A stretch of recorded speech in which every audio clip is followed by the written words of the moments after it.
us continue our journey in the world of patents and take a look at this beautiful picture. Okay, and today's key term is restoration.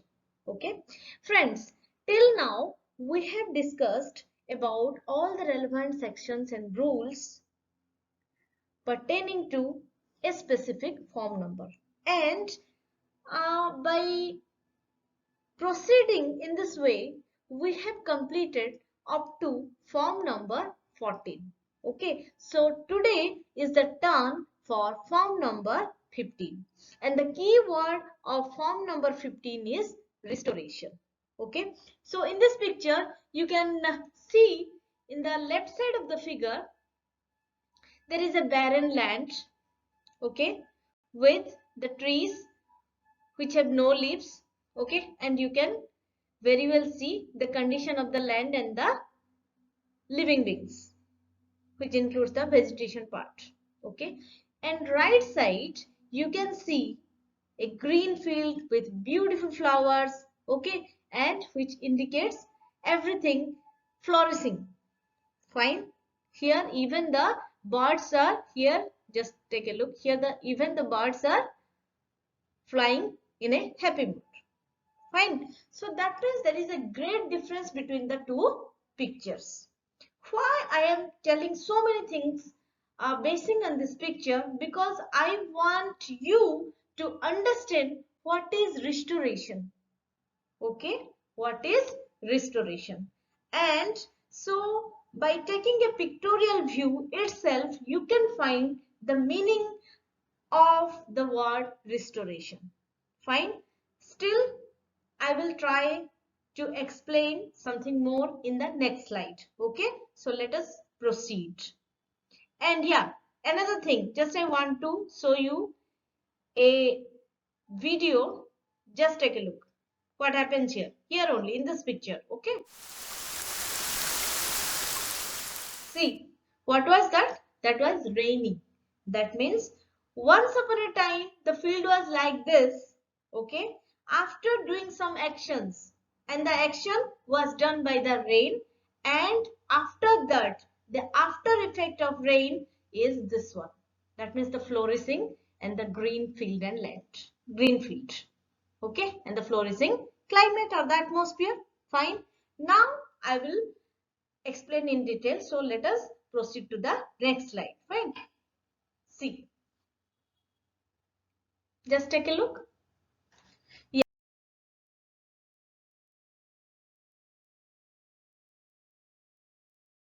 In this slide, we have the key term restoration, and the literal meaning of the term restoration is the return of something to its original condition. Now you can recall the picture of the previous slide and you can very well understand it. Fine. And here, as we have just now discussed, that we have completed up to form number 14, and today is the turn for form number 15. So the word or the keyword restoration indicates to form number 15. Fine. This is just to remember. Okay, so let us proceed to the old slide. Okay, old slide from the video lecture where we have tried to establish the linkage between the rules, forms and the relevant section. Fine. So let us proceed to the old slide just to refresh our memory. Fine. Okay.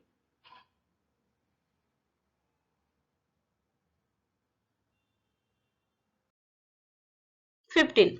The title here is Application for Restoration of Patents, and the related section is 60 and the related rule is 84. The title of section 60 is Applications for Restoration of Lapsed Patents, and rule number 84 is Restoration of Patents. So you can just observe one keyword here. The keyword is restoration of patents. Okay, so easily you can relate the form, the rule and the related section. Let us proceed to the next.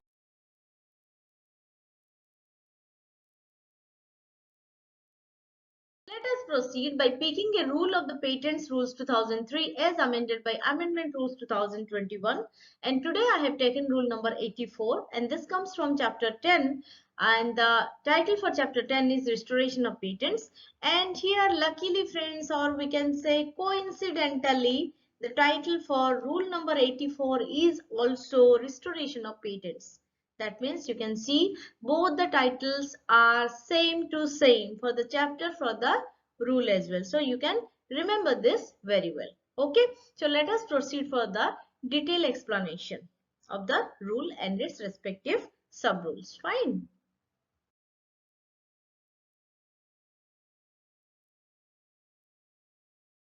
Go to the key terms or the key phrases of the sub rules of rule number 84. As there are in total 3 sub rules, let us proceed one by one. Okay, so sub rule, for sub rule 1, the key term is, for sub rule 1, the key term is application.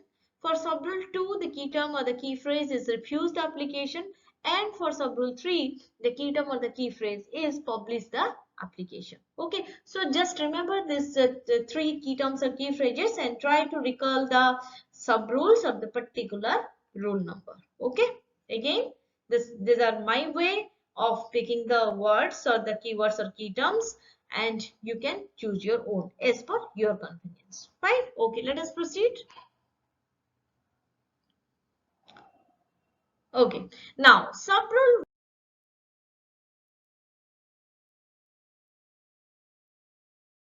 one of rule number 84. Okay, sub rule 1 says an application for the restoration of a patent under section 60 shall be made in form 15. Okay, very simple statement. Just take a look. An application for what? For restoration of a patent. Okay, as per which section? As per section 60.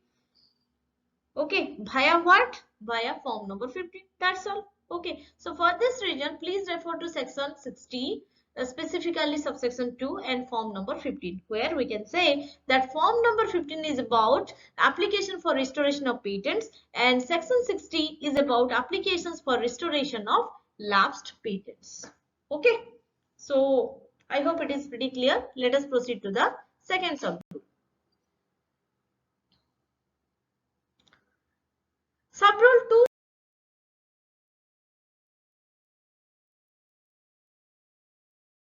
says where the controller is satisfied that a prima facie case for the restoration of any patent has not been made out, he shall intimate the applicant accordingly, and unless the applicant makes a request to be heard in the manner within 1 month from the date of such intimation, the controller shall refuse the application. This is a condition actually. So the word I have um, the word I have given the background as blue, that is prima facie. So, what is prima facie? We can say that prima facie is something, we can say, that is based on what appears to be true at first, even though it may be proved false later.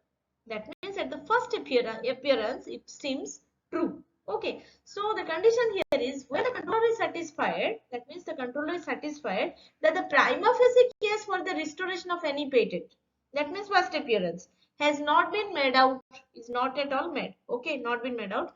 Then if the controller finds this situation, then what does it do? He shall intimate the applicant accordingly.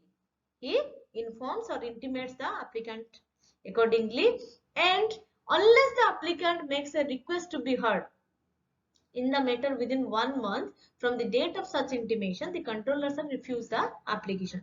That means up to this, the controller intimates the applicant. Okay, and after receiving the intimation also, if the applicant within 1 month from getting such information does not make a request to be heard in the same matter, then the controller gets a chance to refuse the application. That's why it is written that the controller shall refuse the application as per this situation. I hope it is pretty much clear now. Just it is mentioned here that I am again telling that if the controller is not satisfied, why? Because a prima facie case for the restoration of patent has not been made out. Okay, don't be confused friends here, because the statement is like that, where the controller is satisfied that a prima facie case for the restoration of any patent has not been made out. Here satisfied means he is sure that a prima facie case has not been made out. Okay, which should be made? So at this condition, actually he is not satisfied. Try to understand. Actually, he is not satisfied. That means he is sure that the prima facie case has not been made out. And for this reason, internally he is not satisfied, and for that reason only he intimates the applicant accordingly. Okay, that what must be done has not been read out by the applicant. For that reason, he intimates the applicant. Okay. And unless the applicant takes a further step, that means after getting the intimation, within 1 month, the applicant, 1 month also, within 1 month, if the applicant does not make a request to be heard in the same matter, then the controller simply refuses the application. The controller shall refuse the application. So this is the situation. So don't be confused about the word satisfied now. I hope it is pretty much clear. If you are not getting anywhere else, please write down please write down your queries. I will try my best to solve them. I will try my best to resolve them. Fine? Okay. Now, subrule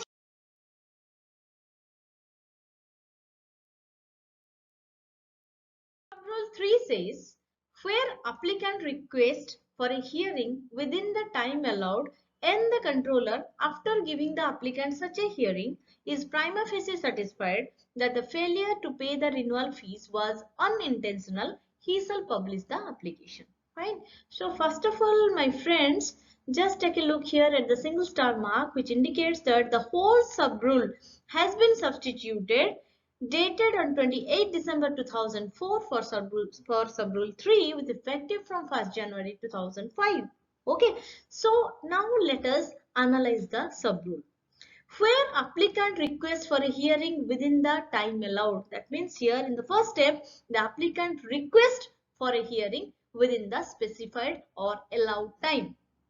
Okay, now the next step is here the controller, after giving the applicant such a hearing, that means after getting the request from the applicant, the controller gives the applicant for such a hearing. Okay, give the chance for such a hearing. Okay, and also he or the controller is prima facie satisfied that the failure to pay the renewal fees was unintentional. That means though it has been seen that the payment of the renewal fees has not been done, but the controller finds out, and prima facie the controller is satisfied that though the payment has not been done, it was not at all intentional. It was not intentional. And if he is satisfied with this fact, then that means the controller shall publish the application. This is the final step, we can say. Okay friends, so I hope it is pretty much clear now. So please go through all the sub rules of rule number 84. Please go through the Barrett as well.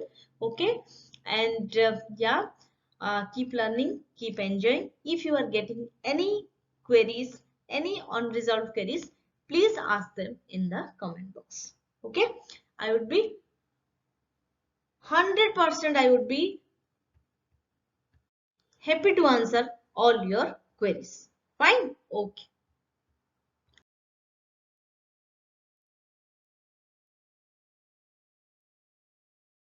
The reference is Patents Act 1970 as amended by Amendment Act 2005.